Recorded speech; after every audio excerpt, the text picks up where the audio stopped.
seems to me he was telling me I was a pig and maybe I deserved to be all alone. You can't believe that. You're a good person. No, the good guys were the ones who died. Or maybe I'm dead and life as a pig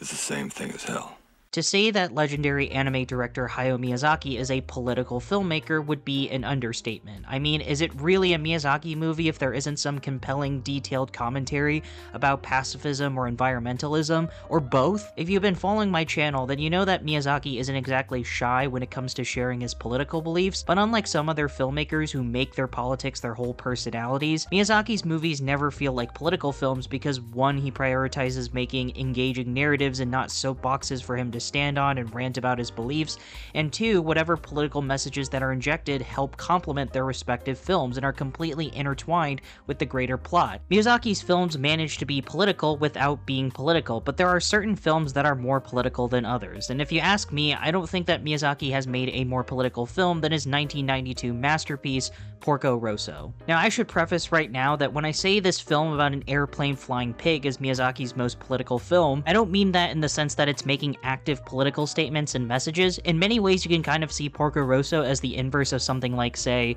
I don't know, Guillermo del Toro's Pinocchio, because while both films take place and criticize Mussolini's fascist Italy, Pinocchio takes a more showy and unrestrained approach to the point that Pinocchio is literally stating that Mussolini is shit, who by the way is portrayed as a short little goblin baby man voiced by SpongeBob. But Porco Rosso takes a more subtle and nuanced approach. Aside from the occasional pro-fascist propagandic imagery and language, there is very little direct reference to Mussolini or his government, which is especially surprising because the film takes place in 1929, 7 years after Mussolini's march on Rome and rise to power. This decision to downplay the direct visual references to fascist Italy is, in my opinion, an incredibly bold and ambitious choice that ultimately pays off, because by foregoing a lot of obvious iconography and imagery that a lot of these fascist governments are known for, Miyazaki can instead focus on the root problems and inherent evils of fascism. Now, there are a lot of ways where Porco Rosso rips apart totalitarian fascism, way too many that it'd be impossible to talk about all of them in one video, but I do want to focus on 3 ways that the film rejects not just Mussolini's Italy, but fascism as a whole, because even though the film is mostly centered around Mussolini and his black shirts, Miyazaki's criticisms can be applied to any number of fascist dictatorships, whether it be Franco in Spain,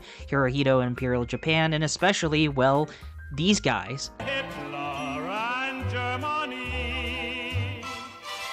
Now, the film obviously portrays fascist characters in a negative light, but unlike how Del Toro portrays them in Pinocchio, Miyazaki takes a different approach. Instead of seeing actual black shirts or characters wearing any obvious pro-fascist symbols or attire, Porco Rosso portrays them in the form of the secret police and the air pirates. Now, the secret police are the more obvious portrayals, as they're depicted as manipulative and controlling figures who attempt to exert their influence over the characters' lives, especially Porco, because they are seen as, quote, unpatriotic or, quote, disloyal to Italy. Like pretty much any fascist group, secret police are used to not just silence the opposition, but to ensure that the people not just follow, but actively believe in the words and beliefs of Mussolini's government. But the air pirates are a more fascinating portrayal of fascism, as they are shown as greedy and opportunistic individuals who exploit the chaos of the post-World War I era for personal gain, wealth, and power. The reason why this is such a fascinating portrayal, because while the air pirates are not outwardly fascist, they do exhibit a lot of the same characteristics that the early fascist movements had that allowed them to rise to power in the first place, such as exploiting the fears and panic that the population had due to events like the Great Depression, contributing to the dire economic conditions and social chaos. And this leads me to my second point that I wanted to discuss, which is the reason why Mussolini was popular in the first place. It's that he got shit done. He took the social disorder and government corruption, stamped it out, and replaced it with a government that spouted things like order and security, which is ultimately what the people wanted.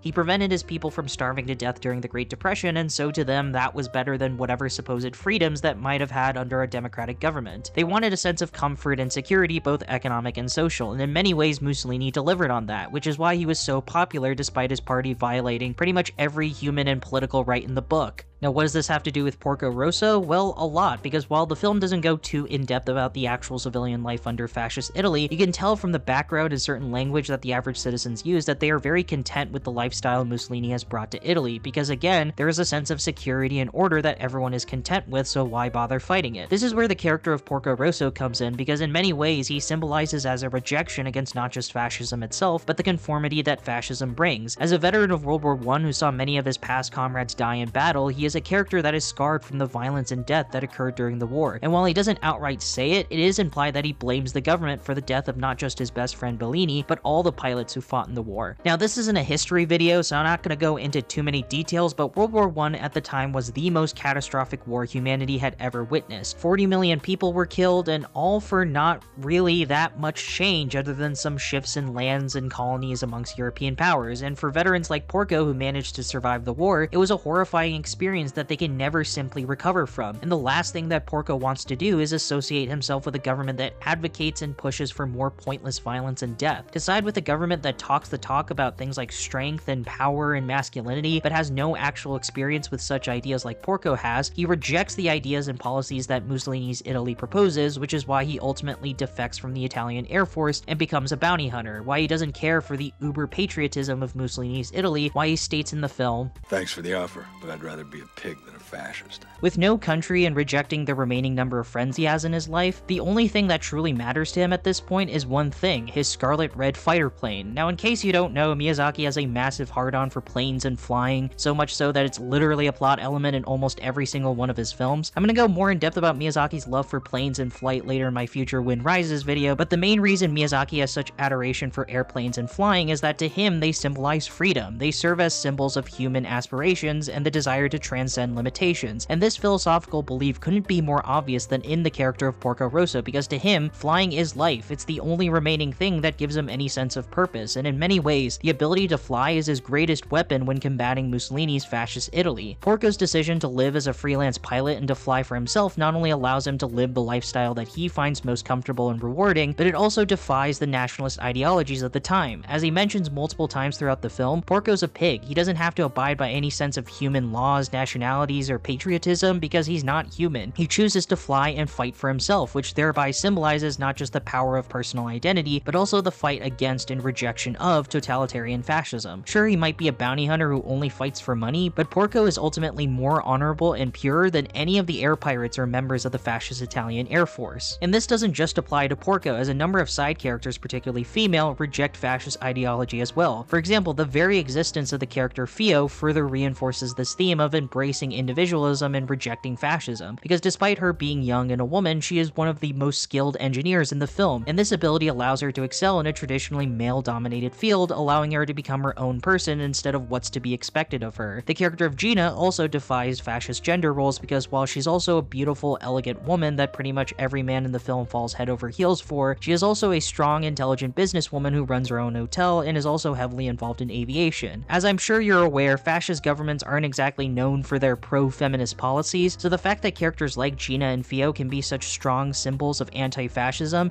is as powerful and important as what Porco himself symbolizes as well. These are all powerful ways of fighting back against totalitarian fascism, but at the end of the day, not everyone is a talking pig that also happens to be an ace fighter pilot and the best fucking bounty hunter in the galaxy. Not everyone is a classy businesswoman nor a top pilot engineer. How do I, just an average schmuck, can possibly reject totalitarian fascist behavior and values? And while this may sound like a silly question to ask, in case you haven't noticed, this has become a problem more and more recently. Now, I'm not Miyazaki and I can't read his mind, nor can I know exactly what he's thinking all the time because I'm not a mind reader, but here's what I interpret. Throughout the film, it remains ambiguous as to how and why Porco became a pig in the first place, something even Porco himself doesn't know the answer to. Maybe him being a pig is the result of being the only survivor of that dogfight and it's supposed to symbolize his internal battle scars and PTSD. Maybe he's a pig because it symbolizes his inability to recognize that Gina truly loves him and wants to be with him because of how much self-loathing he has. Or maybe he became a pig when he decided to desert and betray the Italian Air Force. Who knows, but regardless of the how and whys, the important thing to keep in mind is that the reason why Porco is this symbol of individualism and anti-fascism and freedom is because he remains true to himself. He feels most at home by being this slick, badass bounty hunting fighter pilot, but maybe the reason he's a pig and not a human is because he can't let go of his inner demons. He can't accept love because he's not good enough. He feels insufficient and broken, and most people who feel this way usually become susceptible to extremism. It's why people both then and now accept such extreme, hateful political groups like fascists. But it doesn't have to be this way. We can stand up and reject these fascist values, but we can only do that by first standing up for ourselves. Porco may have evaded the trap of becoming a fascist, and yeah, being a pig is certainly better than being a fascist, but him being a pig also symbolizes that he's unwilling to accept or love parts of himself, and it takes his relationship with Fio to finally realize that he can't keep self-loathing, that he has to stand up and fight, and that